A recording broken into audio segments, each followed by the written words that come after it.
Welcome to a special online version of our Sunday morning Bible class. Due to the winter weather this weekend, we decided not to have the 9:30 class at the building. Concerns about roads still being a little icy that early. And so I am going to go ahead and record the class that I would have taught there at the building and share that with you now and make it available to everyone. We have been looking at our study on second mile servants, which goes through the Gospel of Matthew and looks at that principle that is brought out in the Sermon on the Mount, that if we are asked to go 1 mile, we should offer to go 2 miles, go that extra mile. And it's sort of based on the principle that the author of the study, Bill Rasco, says basically it is a second mile servant. They are people who deliberately look for opportunities to show God's grace to others. A few weeks ago, Mark Bishop took us through the attitudes which are developed and emphasized in the Beatitudes at the beginning of Matthew 5. Paul DeKine took us through the rest of that chapter and part of chapter 6 and looking at second mile relationships, going the second mile means also when our relationships with other people, that we will go that extra mile.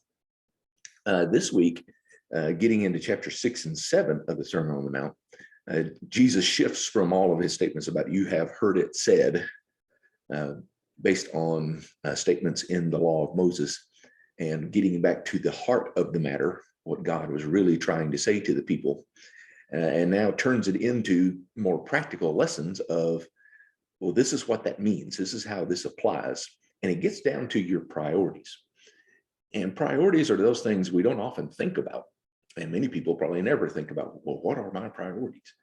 They simply go into life with those priorities, making decisions and doing things to other people based on those priorities without even thinking about it. But priorities are those things that are most important to us, we're going to spend time on, and they are going to guide everything else that we do and say and think. And so he begins with, we want to look at, at the end of chapter 6, there is this statement that is made that really is what everything else is built on in these chapters, where he says, do not worry, saying, what shall we eat, or what shall we drink, or what shall we wear? For the pagans run after all these things, and your heavenly Father knows that you need them. But seek first his kingdom and his righteousness, and all these things will be given to you as well.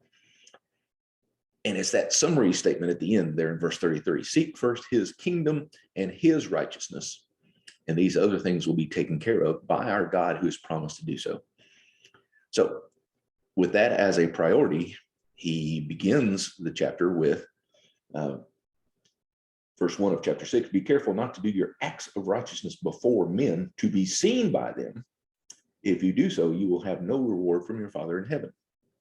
He says, this is about the why. Why are you doing this? Are you doing it to truly give praise and honor to God, or are you doing it to be seen by men, whether it's in your giving, whether it's in your prayer life, beginning in verse 5, or in your fasting and spiritual life, verse 16. All of them sort of begin with the same kind of statement. And all begin with the phrase, when you do these things. It's just assumed that this is going to be a part of a godly life, and that we're going to be involved in giving to the needy or the poor, verse 2, that we're going to be involved in praying and lifting up and talking to God, and that we would be involved in fasting. And he says, this isn't about the show. It's not about receiving recognition from others. In fact, when he says, when you're giving, don't even let the one hand know what the other hand is doing. In other words, it's just kind of this is what I do. This is what I'm giving. I am not doing it for any kind of recognition. And you do it in secret, but your Father sees what's done in secret. When you pray, don't go out on the street corner. Don't use lots of words. Don't be trying to draw attention to yourself. Go to an inner room and speak these things. And that the Lord's Prayer that is listed there is so basic, short, and to the point. Our Father who art in heaven, hallowed be your name. Your kingdom come, your will be done on earth as it is in heaven. Give us today our daily bread. Forgive us our debts, as we also have forgiven our debtors. And lead us not into temptation, but deliver us from the evil one. Covers all the basic needs of life, starting out with giving praise to God, asking that he will intervene in our world and his kingdom will become more and more a part of this world, that we'll get our daily needs, that we will be forgiven of our sins, we will forgive others, and that he will help us deal with temptation in our life. But it's between you and God. It's not about, and even the focus of the prayer is on a simple, private relationship with God rather than doing it to be seen by others, because that is our priority, is to focus on him. Even when we're fasting, and this is not something we always talk about, especially in American society, but these are, this was a regular part of their lives. It was part of some of the festivals. And, Jesus and other parts of the Bible, we have examples of all of these things. In Mark 12, we have the woman who goes to the temple and gives 2 small coins versus others who are giving large sums of money. In the context, sort of indicates that they're doing it to be seen. But she gives the last of everything she's got. She does it in a very humble, worshipful way to God. Luke 18 talks about, he tells the parable to the religious leaders who he knows like to be seen as important. The parable of the one man who is standing on the street corner, praising himself for how godly and righteous he is, and the other is the poor sinner who is beating his breast and say, "Oh, I am such a sinner. I need your grace and forgiveness, God." And he says it is that man who goes home justified, not the other, because of the attitude in which he approaches God. And even in their fasting, was something that would help them focus in on the more basic needs of life. When you fasted, there was no cooking going to be involved. There was none of those regular daily duties. You could spend that time, which took up a lot of their time in preparing meals, to focus in on God and spend time in prayer and meditation, focus on the needs of others in their life. Isaiah reminds us that, there was more to it than just this idea of, well, I'm fasting so that I'm not eating anything. There were purposes behind it.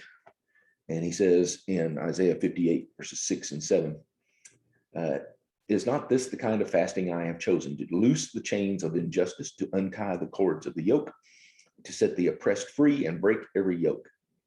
Is it not to share you food with the hungry and to provide the poor wanderer with shelter? When you see the naked, to clothe him, and not to turn away from your own flesh and blood. It was to help them focus on and remember those who are in need, not only their own basic needs, but to look around them. It's even part of what the Muslims refer to as the month of Ramadan, when they fast every day for that month from sun up to sundown. And part of the focus is that they remember what it is to be hungry, so that when they see people who are hungry, they will have compassion on them. So he says, this is where it begins. It begins in this relationship in which you approach others and you approach God, not with the idea of being seen, but doing it in private as worship to our God, and focusing on him and what he wants us to do in our lives. He goes on after that and talks about the importance of storing up treasures in heaven. These are more important. These are the things that are lasting. They are not going to corrode. They are not going to fade away. So he says, well, what are you focusing on? Are you looking at the things that are in the world around you? Or are you seeking to store up these? In fact, he says, the eye is the lamp of the body. And if your eyes are good, your whole body will be full of light. But if your eyes are bad, your whole body is full of darkness. If then the light within you is darkness, how great is the darkness? What are you looking at? What are you focusing on? Things of this world or the things that are eternal? In fact, he says, and you may think you can do both, but he says, no, you can't serve two masters. You can't serve money and God at the same time. Or as he says, you will be devoted to the one and despise the other. There's nothing wrong with earthly possessions as long as they do not possess us. And we don't allow them to become the thing that we truly focus on, rather than God who has given us those treasures, whatever those treasures may be in this life. And in Luke 12, he tells the parable of the man who had a great growing season. He brings in his harvest and he's patting himself on the back saying, oh, look at what I've done. I'm going to have to build more barns. I've done all of this great thing. And yet God says to him, you fool, you will die this very night. And you can't take it with you. And it's a matter of perspective and priority as to what we are looking at and wanting to do, which leads to that last section, which is the do not worry. Why get worried about all these things, about what you eat or drink, or what your body, or what you will wear? Is not life more important than food, and body more important than clothes? But look at the birds of the air. Look how God cares for those innocent, small, defenseless creatures. And he says, are you not much more valuable than they? That's a powerful statement. We are valuable to God. He values us. He loves us. He wants to be in relationship with us. And he will help take care of us one way or another. But don't get caught up in the concerns, again, like the world. What are we going to wear? How nice of clothes are they that we're going to wear? How much money are we going to have? How much retirement are we going to be able to build up? Again, it's all building on these. What are your priorities and focus in your life? Remember, you are valuable to God, so seek first his kingdom. Remembering it is his kingdom, it's not ours, and he is the king, we are the subjects, and we come to him humbly and bow before him as we seek his kingdom and help it grow in the world in which we live, and have it help it have a greater influence in our lives and in the lives of the people around us. And it's his righteousness. It's not any righteousness that we develop or earn on our own. It is his that he gives us, which is a focus of Jesus's teachings throughout his life and ministry and of the early church. This is a righteousness that we do not earn, but it is given to us by the grace of God. And so we must seek it, ask for it, desire it. This becomes the key priority in our life. So we ask, we seek, we knock on the door, and it will be opened, as he tells us over in chapter 7. But in Philippians 4, the same kind of thing is mentioned by Paul as he's writing to the folks there, beginning in verse 10. He's talking about what he has learned in his own life and how he's applied it. And I rejoice greatly in the Lord that at last you have renewed your concern for me. Indeed, you have been concerned, but you had no opportunity to show it. I'm not saying this because I am in need, for I have learned to be content, whatever the circumstances. I know what it is to be in need. I know what it is to have plenty. I have learned the secret of being content in any and every situation, whether well-fed or hungry, whether living in plenty or in want. I can do everything through him who gives me strength. He knew what it was to have plenty. He knew what it was to have very little. He knew what it was to be treated badly and almost killed by other people. But he had learned to be content because he knew with his focus on God, he could do anything that God wants him to do. And the same is true for us. And we must never forget that lesson. So that leads us to verse 7 of chapter 7, of the importance of that we ask for his guidance as we are seeking his kingdom and his righteousness. He says, ask for his guidance and seek those God-given opportunities. Ask and it will be given, seek and you will find, knock and the door will be open. For everyone who asks receives, and he who seeks finds, and to him who knocks the door will be opened. Ask, seek, knock, and enter into his presence. It all connects. If we are truly seeking his kingdom and his righteousness, we're going to come to him humbly. And in our prayer life and in our time of fasting, which led to more time for prayer and meditation, we come to him and ask for those things that are necessary for life, but also for his guidance in how we live and how we treat other people. We seek then his God-given opportunities to be second mile servants, to give to others, to whether they are poor or just in need, or if they're hungry, whatever the situation is. And if we will knock, we will come into his presence. And there's an interesting